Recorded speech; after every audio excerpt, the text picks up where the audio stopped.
Konkretus rūpinimasis konkrečiu žmogumi, jo poreikiais ir reikmėmis, partijos ekonominės politikos pradžia ir galinis punktas. Kalbėjo TSKP-CK generalinis sekretorius, TSRS aukščiausiosios tarybos prezidiumo pirmininkas Leonidas Brežnevas 26-ame Tarybų sąjungos komunistų partijos suvažiavime.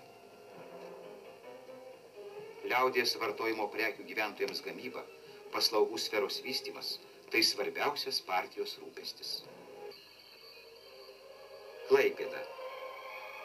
Viena kompleksinės racionalizacijos sudėtinių dalių – prekių pristatymas iš pramonės įmonių ir prekybos bazių į parduotuves konteineriais. Mūsų Respublikos prekybos darbuotojai pagrįstai laikomi šio darbo pradininkai šalyje. Būtent klaipėdiečiai pirmieji ėmė plačiai bandyti ir diegti konteinerizaciją prekyboje. Jiems ir buvo paskirta LTSR valstybinė premija. Šiandien konteinerių sistema pilnai aprėpia ne tik maisto, bet ir pramoninių prekių parduotuves bei susivienijimus.